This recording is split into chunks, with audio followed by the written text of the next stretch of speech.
శ్రీ నందీశ్వర ఆలయం భీమ్గల్.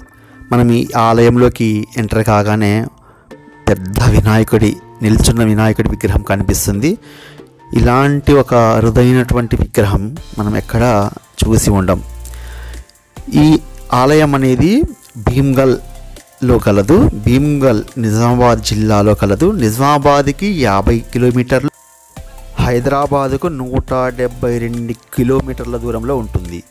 ఈ ఆలయం యొక్క ప్రత్యేకత ఏంటంటే, మనము ఏ ఆలయంలో చూసినా నంది శివుడికి ఎదురుగా ముఖం పెట్టి కూర్చొని ఉంటుంది.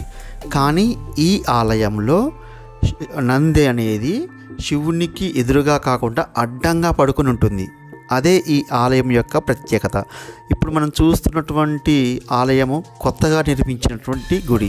ఫస్ట్ ఇక్కడ ఈ శివుడిని మనం దర్శనం చేసుకున్నాక మనము శివుడికి అడ్డంగా పడుకుని ఉన్నటువంటి ఆలయంలోకి వెళ్తాం. అది అసలు ప్రాచీన ఆలయం. ఇది కొత్తగా నిర్మించిన ఆలయం అని ఇక్కడ ఆలయ పూజారి చెప్పడం జరిగింది.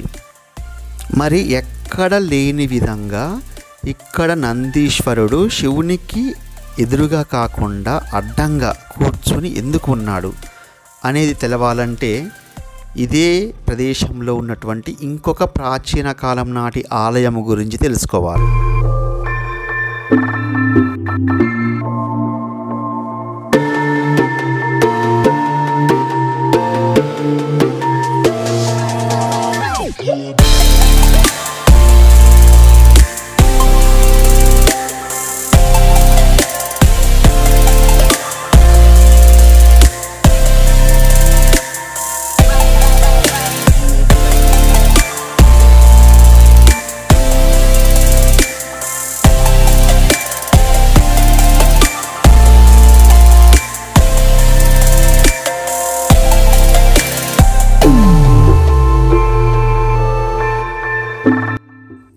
మనం ఆలయంలోకి ఎంటర్ కాగానే నంది ముఖం మన వైపు ఉంటుంది, శివలింగం ఏమో అటువైపు ఉంటుంది.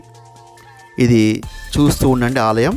ఇది అయిపోగానే ఆలయ పూజారి చెప్పే మరిన్ని ఆసక్తికరమైన విషయాలు మనం తెలుసుకుందాం.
భీమ్గల్ నందీశ్వర ఆలయంలో ఉన్నటువంటి కొంత ఆలయ చరిత్రను సంక్షిప్తంగా నాకు తెలిసింది చెప్పడానికి ప్రయత్నిస్తాను.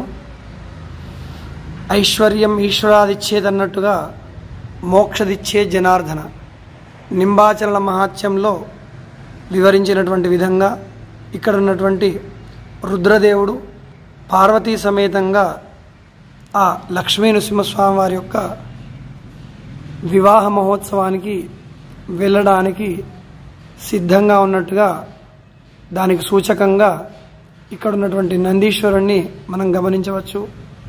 మామూలుగానైతే ప్రతి శివాలయంలో శివలింగానికి ఎదురుగా నందీశ్వరుడు ఉండడాన్ని చూస్తుంటాం.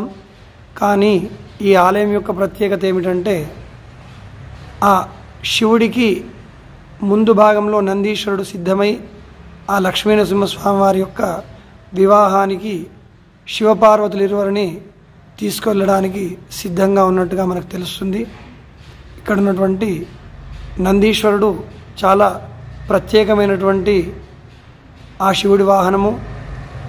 ఊర్లో కరువు కాటకాలు సంభవించినప్పుడు, వర్షాలు సరిగా కురియనప్పుడు ఈ నందీశ్వరుణ్ణి నీళ్ల బిందెలతో జలధారగా కడిగితే వర్షాలు అనేకం కురుస్తాయని ఒకటి ప్రజలలో నమ్మకంగా ఉంది.